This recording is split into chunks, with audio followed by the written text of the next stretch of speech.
Hey ghouls and gals, welcome back to my channel. My name is Taylor and today is going to be the start of a weekly reading vlog. Happy December! This is the first full week in December. It's Sunday, December 3rd, and it has been such a crazy year. It has been a year where it feels like it just went by so fast. But yeah. Last week of 2023, let's go. I'm excited for all of the books that I'm planning to read. The theme of this week's reading vlog is read as many library books as I can and return them back to my library. So that is going to be the theme of this week. Spoiler alert, it's also going to be mostly speculative fiction and also horror, because that's a lot of my library books that I have at the moment. So currently reading Spin a Black Yarn by Josh Malerman. This is a collection of 5 short stories. I've already read the first one, Half This House is Haunted, talked about it in my last reading vlog, and I enjoyed it. Looking forward to the next couple short stories in this collection. I did not even know that Josh Malerman was coming out with a book this year. This really snuck up on me. My library just had it on like their main page, their catalog, in one of their new releases, and I was shocked. I feel like usually I'm on top of Josh Malerman releases, but this kind of came out of nowhere. Has a very folksy kind of cover, which I love. We have like some woodcut illustrations as well. So here's hoping that some of the stories are going to kind of have that vibe, because that feels like a very folksy December kind of vibe. So yeah, currently reading this and enjoying it. And then in terms of audiobooks, I just got in the hold for Normal Women by Ainslie Hogarth, and she wrote Mother Thing. I think that came out last year, but I really loved it. Really loved it. It was so bizarre. It was like a horror.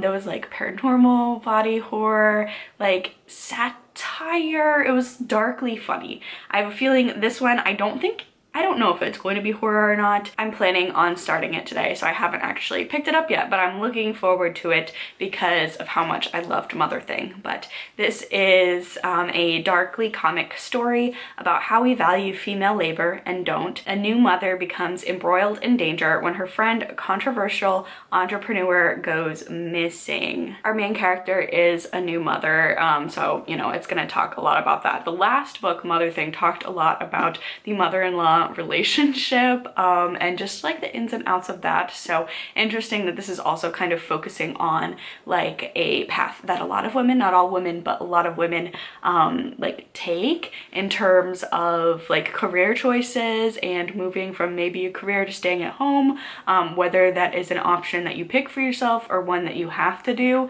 to keep your family going. So interested to read about that, a social commentary with that, and it also like there's just a lot of tongue-in-cheek humor. At least there was a Mother Thing. So hopefully Normal Women is going to have like those same kind of vibes. But yeah, other than that, you know, it's gonna be a pretty laid back week. I'm really trying to be like more intentional about taking care of my body this month, just because it's very normal. Like I've been reading a lot about how, you know, we're animals. Humans are. We're mammals. Like mammals slow down during the winter. We're not as productive. It's totally natural to prioritize rest and relax, and you know, we're supposed to be all huddled up together in the winter, like swapping stories around a fire. Like that's what we're supposed to do. We're not supposed to be the same level of productivity every single season, and so I've really been trying to do that, especially in regards to my mental health, trying to work out ways to just have a better day-to-day with my mental health. It's been a lot better this year. 2023 has been my best month for mental health for sure. However, I want to keep that momentum going, keep on, like, you know, mental health health.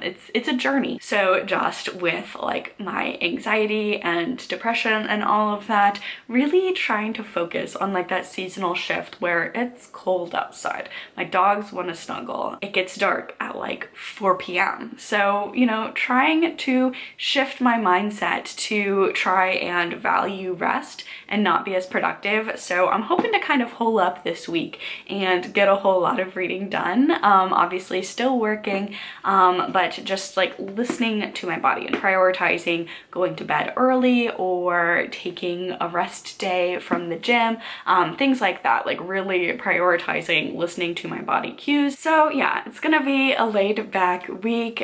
Just kind of this weekend, me and my partner relaxed. We rested. We watched a lot of movies.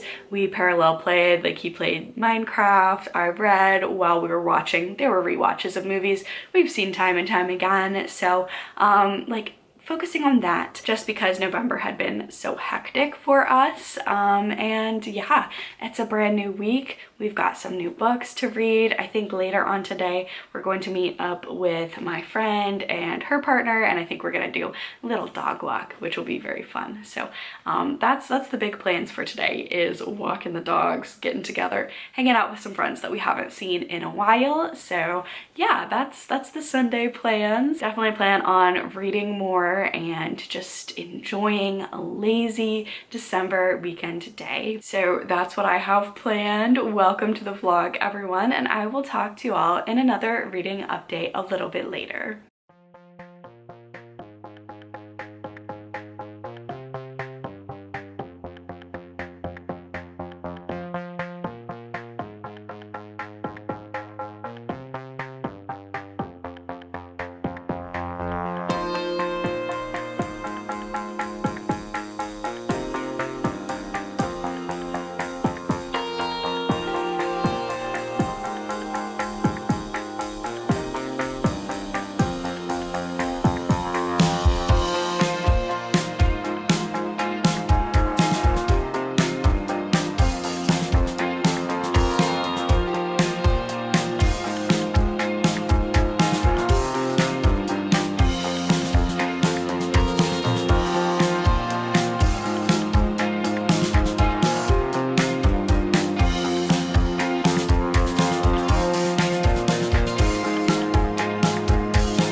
Hey friends, happy Tuesday. Welcome back to another reading update.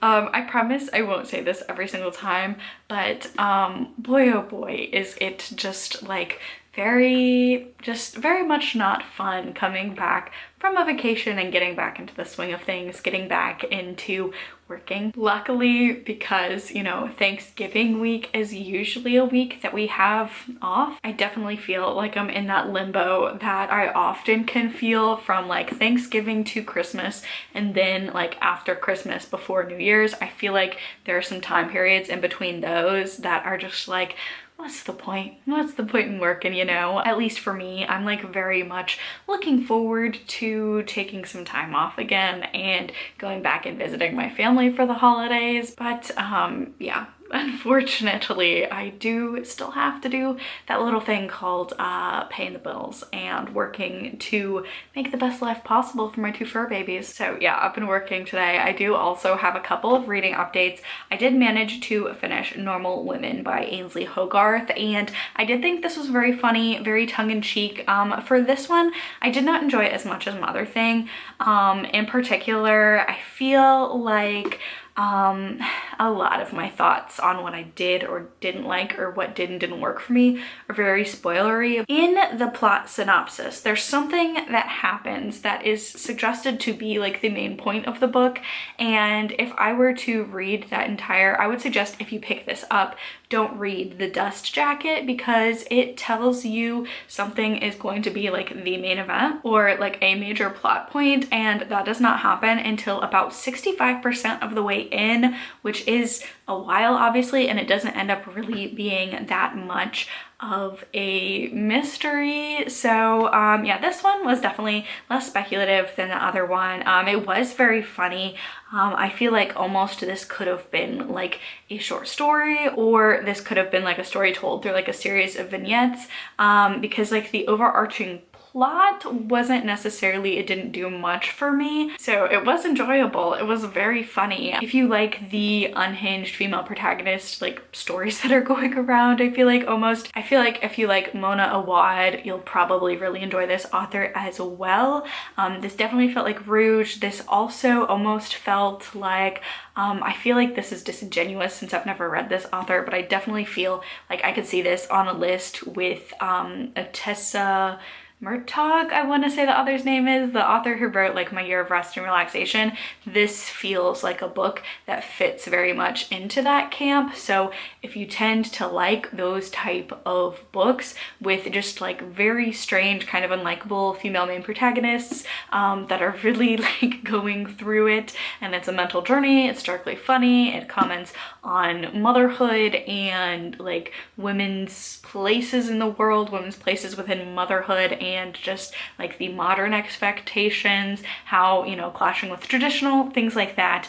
If any of that sounds like you would enjoy it, I definitely would recommend Normal Women to you. However, I think that for me, just because I really loved Mother Thing last year, it was an easy 5 stars for me. This one just didn't live up to those expectations, but for the most part, I did enjoy it. Just the ending was a little bit of a letdown. And then I also am still reading Spin a Black Yarn by Josh Malerman. So I've now gone through Half the House is Haunted, Argyle, and Doug and Judy by the House Washer. Those are the 3 stories that I've read, and honestly, that's like, I think my favorite is Argyle. I think that was a very strange story that was just like, what is happening here? And also it really made me want to pick up Goblin.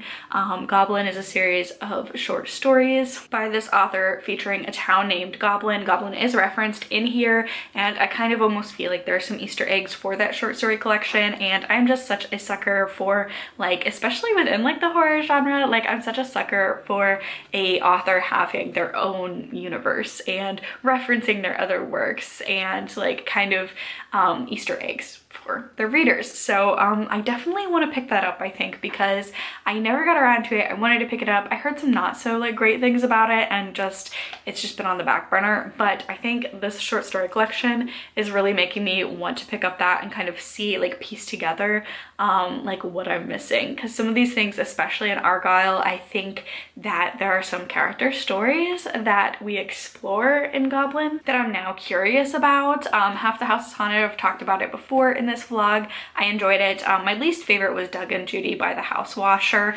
and that's where like a couple buys house washer, and it's like this revolutionary machine where you step inside this tube, the tube goes up around you and it washes everything in your house. And so Doug and Judy are a very unlikable couple. They're trapped in there, and they're kind of revisiting just like each other, and it says that they're like not only trapped by their possessions but their history and each other. I just didn't really care for it. If I'm gonna have an unlikable protagonist, I want them to be like unlikable and interesting, and these people were just like very unlikable and not that interesting to read about. So that was definitely my least favorite so far. The next one is going to be, I think, like the most sci-fi out of these, but it's The Jupiter Drop, where a tourist takes the ultimate trip to outer space, but the real journey is into his own dark past. So that'll be the next short story that I pick up for this one. And I've been enjoying reading like a short story pretty much every day in this one. I'll definitely want to, now that I've finished my audiobook, pick up something else. I'm not entirely sure. I do have an Adam Neville book that is due pretty soon from my library that I might pick up on audio. I also might pick up a fantasy book as well, just because Not That Normal Women was horror. It's definitely not even like speculative fiction. I was hoping for it to be more weird. There it is. I was trying to think of like what my biggest critiques on that was. Mother Thing was so bizarre.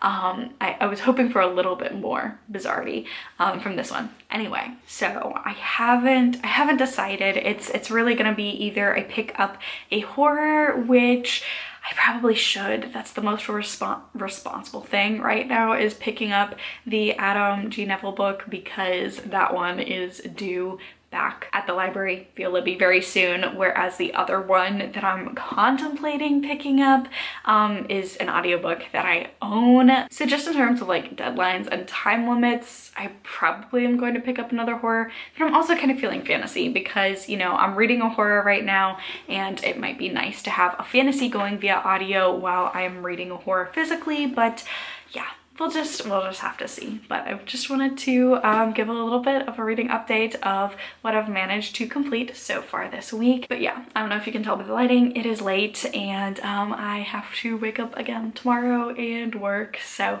yeah, I just wanted to come on and give a brief little reading update.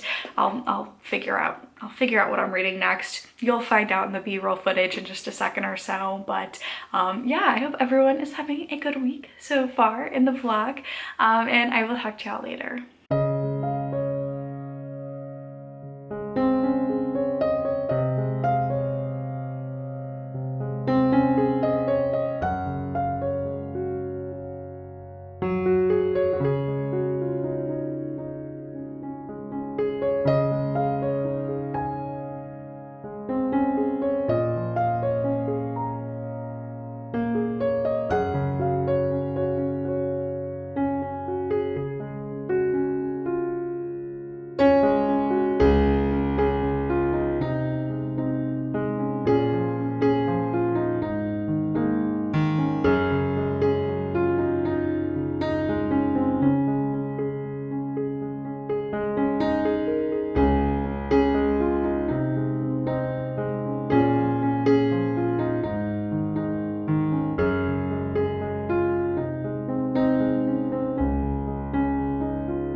Happy Sunday, friends. It has been a week. I did not anticipate it to be so much of a week. My dog, long story short, he is fine, thankfully, but I had to rush Bruce to the vet Friday because he was just having some eye problems going on that we had thought were allergies. He normally gets allergies, but then they got a lot worse. Like, he started getting them on Thursday. Friday they got a lot worse. He couldn't open his eye. So an emergency trip to the vet later, and Bruce is my dog who hates the vet. He is such a sweetheart, but he gets so nervous at the vet. Obi, on the other hand, he's given all the vet techs kisses. He's given all the vets kisses. He, like, if you don't even need to give him treats. He loves the whole vet experience. That's great. Bruce, however, is, you know, my sweet little introvert, and he did not have a good Friday. And because he had such a stressful Friday, I had such a stressful Friday. So long story short, lots of like tests and things like that later to rule out other things, because at one point they thought it might be like an eye ulcer or something like that. Bruce has conjunctivitis. He's getting better, but just that was a whole entire ordeal. That started, what did I say? That started like Thursday night, where I felt like it might not be just allergies, and then Friday just, yeah, making last minute vet appointments, rushing him to the vet, moving around work schedules to get him to the vet, ending up like waiting a very long time at the vet for my appointment. It's just, it was a whole thing. But yeah, all of that to say, very stressful Friday, a little bit of a stressful Saturday because he doesn't like eye drops, and I don't blame him one bit. I don't like eye drops either. But yeah, Sunday now, things are finally starting to calm down around here, so I'm here to film an update. I think I mentioned reading an Adam Neville book. That was the reddening. I'm not gonna spend a lot of time on it because I didn't enjoy it, and I'm kind of bummed about it. I think it would have been a better short story, but definitely like my least favorite of Adam Neville's books so far, and I wouldn't recommend it for your first Adam Neville book because I think you'll be disappointed. So just unfortunately, that was a faux horror. Didn't really work well for me. It also could have totally just been me, and me being like so stressed at the end of this week while I was reading it. I think that's fair to point out as well. Sometimes just if you read a book in a bad situation, you know, maybe some of your feelings bleed onto that book. But speaking of short stories and things that should have been short stories, I did finally manage to finish this short story collection, Spin a Black Yarn by Josh Malerman, and I really enjoyed this for the first part. There were definitely stories that I liked more than others. I really love an author that creates their whole like in-universe sort of fictional town, and towns plural. Like, you know how Stephen King has multiple different like Castle Rock, Derry, and they're all kind of interwoven, especially in short stories, Easter eggs and other stories referencing other books, like other things that have happened in books as real life events that have happened. This is also going on here, and it makes me really want to pick up Goblin. So I finished this. Obviously, like any short story, at least for me, there are definitely going to be some stories that I liked more than others. So this one had 5 tales. My favorites were Half the House is Haunted. I really loved the way that was narrated. I really enjoyed that one. And then I also really loved Argyle. My least favorite was Doug and Judy by the House Washer, and then the very last story that actually took up the most pages in here was Igorov, and that's the only one I think I haven't talked about so far yet. And that one is about a very wealthy old man who murders someone who he does not realize that his victim was a triplet, and the 2 surviving brothers enact their own revenge plot where they pretend to be the ghost of their brother to kind of convince this man to either give himself up to the law or just delve into madness. So yeah, I enjoyed this collection, definitely. I think it's made me prioritize picking up Goblin by Josh Malerman, a book that I had really wanted to pick up, and then, you know, just yeah, I think it came out now in 2022. It had just gotten put on the back burner for me, but I enjoyed this. So I definitely want to pick up Goblin sooner rather than later, so I can see all of those like in-universe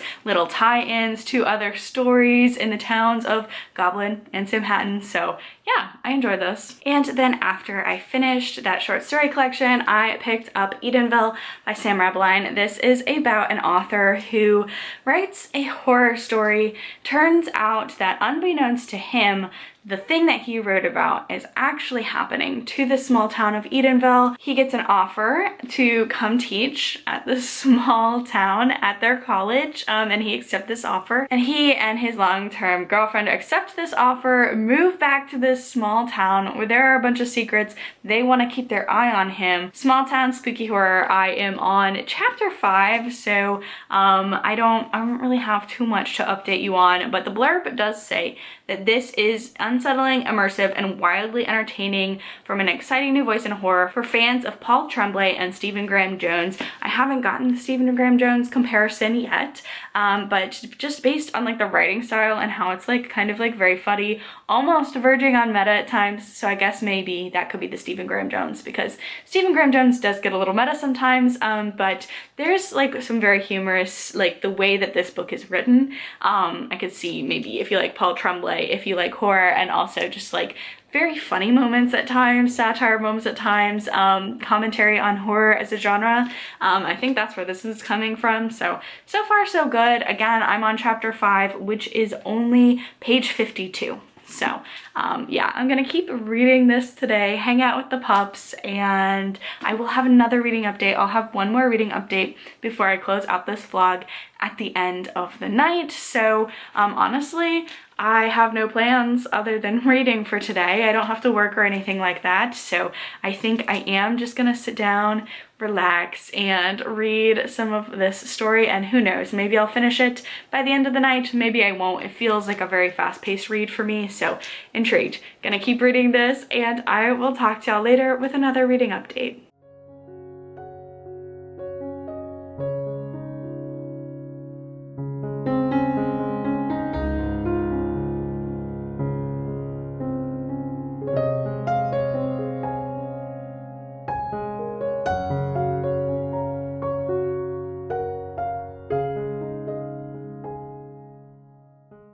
So I am actually still very much working today. I ended up like just working a little bit longer than I thought. So I'm actually going to end the vlog, I think, tomorrow, partially because I'm not done with Edenville yet. And to be quite honest, I don't know how it's going to go for me. This one I picked up not knowing a lot about it, but knowing that it had to deal with urban legends in a small town and potentially like secret societies, like very much like small town rural horror, and I was really looking forward to it for that. Now this, what I'm about to say, is definitely probably me instead of the author, but for whatever reason in my mind, when I heard like about all of those aspects and elements and about an author and his wife or life partner moving to a small secluded town, I almost thought it would be more folk horror. And I just the last folk horror book I picked up because I wanted a folk horror. I just feel like that's like a perfect subgenre of horror for like December, January, like the winter. But I was disappointed in it. I decided to pick up this one next because I thought maybe it might have some of those vibes. This one is turning out to be like a lot more cosmic in terms of like the urban legends and things like that. And I don't know how I feel about it. I do know how I feel about the audiobook. I don't like the audiobook just because the way this is written, and I find the same thing with Grady Hendrix's books where I prefer reading them myself over the audiobook, just because I feel like a lot of times the way like tongue-in-cheek comments or humor is delivered, especially in horror, I feel like a lot of it when I read it, it's more enjoyable to me than someone else like telling me the joke. It never really lands as well as when I'm reading it. So audiobook I would not suggest, just because the way this is written and the way it's like so tongue-in-cheek and like almost like funny at times, I don't love the way that that's being portrayed when it comes to the audiobook. But picked it up physically, enjoying that experience a little bit better. I really hate our male main character. There are a lot of books with similar premises that I absolutely love, including like I love unlikable narrators a lot of the time. This one, however, it's really hard to see why Quinn and Cam are even together before they moved to this town, and then when like it's very self-aware, they're horror movie buffs, they come up with a safe word because they're like, this feels like a horror movie, and then Cam proceeds to then be a very cliche husband in a horror movie or a horror novel. So I'm not loving that. I'm not loving that main dynamic, and honestly it takes a lot for me to then go, okay, well, what are the stakes here? Why is Quinn even here? Why is she like fighting for a relationship that I have never like seen a good interaction with? Like this couple, it's very hard to see any sort of stakes for Quinn to stay with a partner who treats her like shit, honestly. And that's before like the creepy stuff and the possession stuff starts taking place. You never get to see this couple at their best, which is hard to justify and hard to root for them as a team to escape this kind of scenario they're in. I think I mentioned before, it blurbs like if you like Stephen Graham Jones, this is gonna be for fans of that. Maybe in terms of some of the cosmic elements, but certainly not like in terms of like the writing style is not the same. If you're wanting a Stephen Graham Jones read-alike, I mean, I've yet to find one. He has one of the best, most distinctive writing styles I've ever read, but maybe like the concepts, but not the execution for that. And maybe if you tend to like his stories, you'd like this story, but know that that is like a comparison in terms of content and not author voice. At least for me, what I would almost say is a good author voice is actually R.L. Stine blurbs this on the cover, which is very strange because this is adult horror. R.L. Stine usually writes, I mean, we all know him for Goosebumps, Fear Street, those are geared towards a younger audience. Honestly though, I can see why he's blurbing this on the front. I think if you liked those as a kid, the way this is written, I think like that's a really good comparison. If you like R.L. Stine, like if you like that kind of like very self-aware, cheesy sort of horror, but just for an adult audience instead of a young adult or a juvenile audience, you might really like this. Depending on the ending, it's gonna go either way for me. I'm enjoying it. I don't know. It's going places that are not as intriguing to me. Like there are some things about the town that are intriguing to me that are taking a back burner to other mysteries and things about the town that are just not as intriguing to me. So yeah, I don't know how I'm feeling about this, but yeah, I don't want to end the vlog on 2 books in a row where I'm just like about them, and unfortunately I'm feeling like this one, the ending is going to make or break it for me. But I think the biggest thing for me that can be summed up by my experience of reading this so far, and I'm about like 60% of the way through, so I should be finishing it soon, but the biggest takeaway that I have is I was going in expecting small town, folky, maybe like paranormal ghosty horror, and this is turning to be more like urban legends, secret societies, and like cosmic horror. And there's like some sci-fi elements that I think had my expectations been tempered, or if I just didn't have any expectations about what type of horror it would be at all, I think I'd be enjoying myself more. But I'm trying to like put myself out of that mindset, really try to buckle down and enjoy the ending, or just see where this ending takes us, because I'm intrigued by that at least. So here's hoping, now that I've officially put down the audiobook, because I was reading audiobook for a lot of the first part of this book, now that I'm reading it physically and not via audio, I hope the last couple chapters of this works a lot better for me. So yeah, I'm going to finish up work for the day, finish up this book, and I will talk to you all in another reading update tomorrow.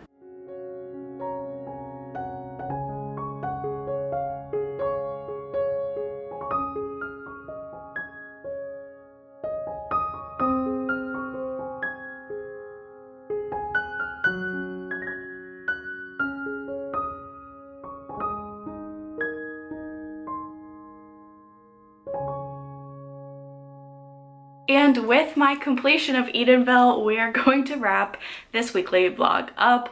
Unfortunately, this just was not the book for me at this specific time. I think it was definitely my fault, because I went in having very different expectations as to what this book was offering in terms of small town horror, urban legends. I ended up being way more cosmic horror and like science fiction and a little bit of body horror than like folky small town paranormal horror that I was hoping for. There is something mentioned in here where a main character talks about how one of his grade school teachers compared him to like the world's youngest Cronenberg fan, and honestly I think if you do tend to enjoy Cronenberg movies, you might like this horror reading experience, because like Cronenberg movies, I'd have to argue you have to be in a very specific mindset and a very specific, like craving a very specific kind of horror to enjoy this one. Here's the thing, I would absolutely pick up something else by this author in the future. It was written very well. It did what it set out to do, and that just wasn't what I was anticipating.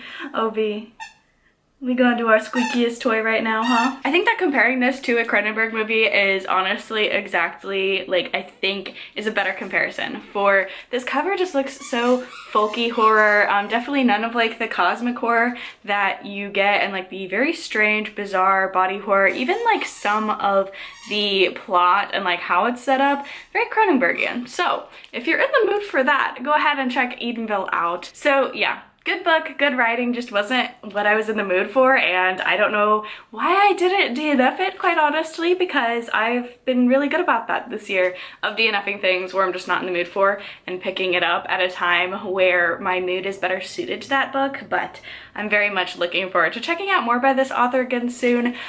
Just, you know, right book, wrong time. Cronenberg fans, you're really gonna like this one, I think. So the squeaking that you're gonna be hearing on and off in this update is Obi's favorite little, we've got a Velveteen Rabbit situation going on here, because he likes skinning his stuffed animals, which okay. But yeah, this is the culprit if you hear a squeaky toy, so I'm sorry. Believe it or not, I actually started filming this update because the dogs were napping, and you know, immediately once I start talking about books, the squeaky rabbit toy comes out. But yeah, so definitely a very interesting sort of reading week. I have still been reading Empire Storms by Sarah J. Maas. That's going really nicely. Very much excited for January. I was doing some research this morning actually about January 2024 book releases to talk about them in an upcoming video. Yes, I think I'm going to restart that. I think not last year, year before, I did monthly book release videos and I really enjoyed them, and I stopped this year. I think I'm gonna bring them back for next year, so looking forward to that.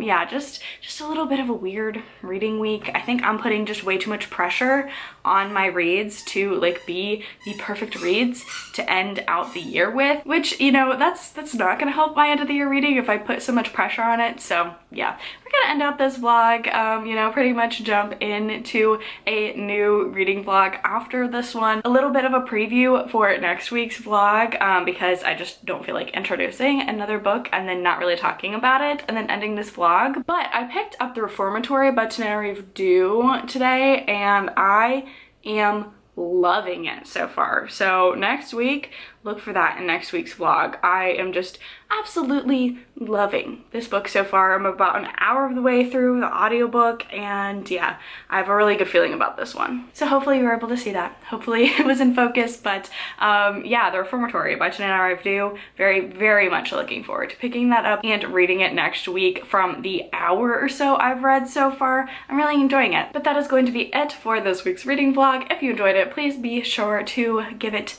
a like, subscribe to my channel for all of the bookish and cozy gaming content, leave a comment down below letting me know what books you're reading in the month of December. Stay safe, stay spooky, and I'll see y'all in the next video. Bye!